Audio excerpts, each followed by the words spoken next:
stay till I've made you merry, if worthy of friends are not prevented me. Good friends. Your worth is very dear in my regard. I take it your own business calls on you, and you embrace the occasion to depart? Good morrow, my good lords. Signors, when shall we laugh? We'll make our leisures to attend on yours. My Lord Bassanio, since you have found Antonio, we four will leave you. But at dinner time, I pray you, have in mind where we must meet. I will not fail you. You look not well, Signor Antonio. They lose the world that buy it with much care. Believe me, you are marvellously changed. I hold the world, but as the world, Graciano, a stage where every man must play a part, and mine a sad one. Let me play the fool. With mirth and laughter, let old wrinkles come. Why should a man whose blood is warm within sit like his grandsire, cut in alabaster, that sleep when he wakes and creep into the jaundice by being peevish? I tell thee what, Antonio, I love thee, and 'tis my love that speaks. There are a sort of men whose visages do cream and mantle like a standing pond, and do a wilful stillness entertain, with purpose to be dressed in an opinion of wisdom, gravity, profound conceit. Oh, my Antonio, I do know of these that therefore are only reputed wise for saying nothing. I'll tell thee more of this another time. Come, good Lorenzo, fare ye well a while. I'll end my exhortation after dinner. Well, we will leave you then till dinner time. I must be one of these same dumb wise men, for Graciano never lets me speak. Well, keep me company but 2 years more, thou shalt not know the sound of thine own tongue. Fare you well. I'll grow a talker for this gear. Is that anything now? Graciano speaks an infinite deal of nothing, more than any man in all Venice. His reasons are as 2 grains of wheat hid in 2 bushels of chaff. You shall seek all day ere you find them, and when you have them, they're not worth the search. Well, tell me now, Bassanio, who is this lady to whom you swore a secret pilgrimage that you today promised to tell me of?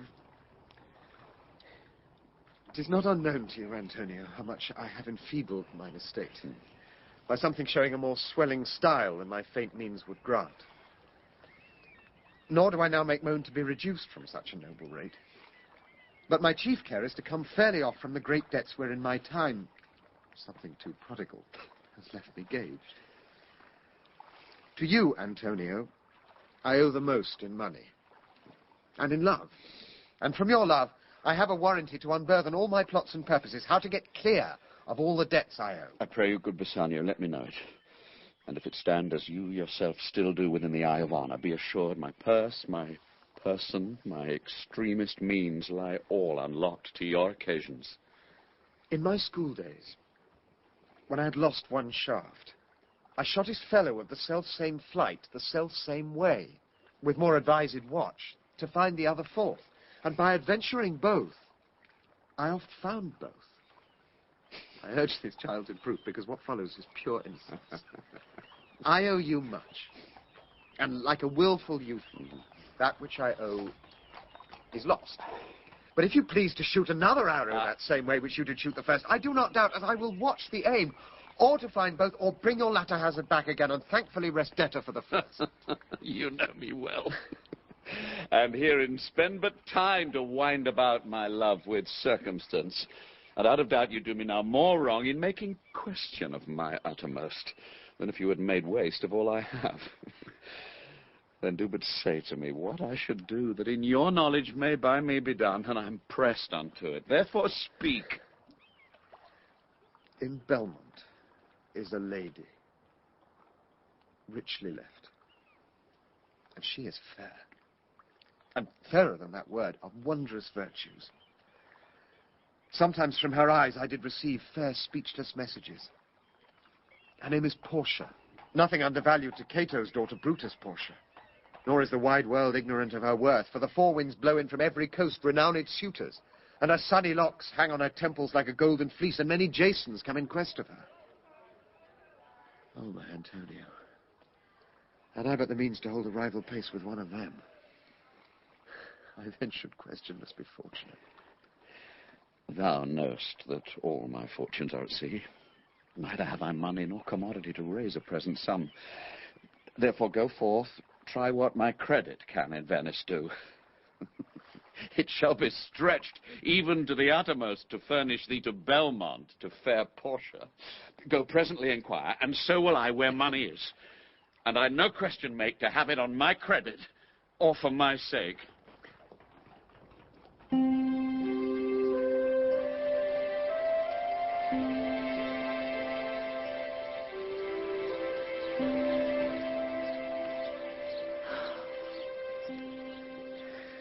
By my troth, Nerissa, my little body is weary of this great world.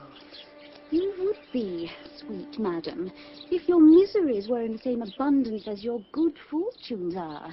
And yet, for aught I see, they are as sick that surfeit with too much as they that starve with nothing. Good sentences and well pronounced. They would be better if well followed. If to do were as easy as to know what were good to do, chapels had been churches, and poor men's cottages princes' palaces. It is a good divine that follows his own instructions. But this reasoning is not in the fashion to choose me a husband. Oh, me, the word choose. I may neither choose whom I would, nor refuse whom I dislike. So is the will of a living daughter curbed by the will of a dead father. Is it not hard, Nerissa, that I cannot choose my husband, nor refuse none? Your father was ever virtuous, and holy men at their death have good inspirations, and hence the lottery that he hath devised in these 3 chests of gold, silver, and lead, whereby whoever understands his meaning chooses you. You will no doubt be chosen by one who you shall rightly love.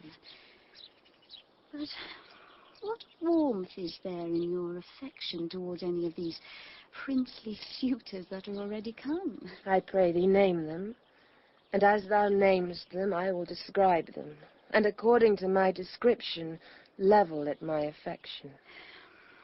First, there is the Neapolitan prince. Oh, aye, there's a colt indeed, for he doth nothing but talk of his horse. Then there is the County Palatine. He doth nothing but frown. I had rather be married to a death's head with a bone in his mouth than to either of these. If he should offer to choose, and choose the right casket, you should refuse to perform your father's will if you refuse to accept him. How say you to the French lord, Monsieur Le Bon? God made him, and therefore let him pass for a man. In truth, I know it is a sin to be a mocker. But he... Why, he hath a horse better than the Neapolitans, a better bad habit of frowning than the Count Palatine. He is every man in no man. You need not fear, lady, the having of any of these lords, unless you may be won by some other way than your father's imposition, depending on the caskets. If I live to be as old as Sibylla, I will die as chaste as Diana, unless I be obtained in the manner of my father's will. Do you not remember, lady, in your father's time, a Venetian, a scholar and a soldier that came hither in the company of the Marquis of Montferrat? Yes, yes, it was Bassanio. As I think so was he called. True, madam. He, of all the men that ever my foolish eyes looked upon, was the best deserving of fair lady. I remember him well. How now? What news? The 4 strangers seek for you, madam, to take their leave. And there is a forerunner come from a 5th, the Prince of Morocco. It brings word the prince, his master, will be here tonight. If I could bid the 5th welcome with so good heart as I can bid the other 4 farewell, I should be glad of his approach. If he have the condition of a saint and the complexion of a devil, I had rather he should shrive me than wive me. Come, Nerissa. Sirrah, go before. Whilst we shut the gate upon one wooer, another knocks at the door.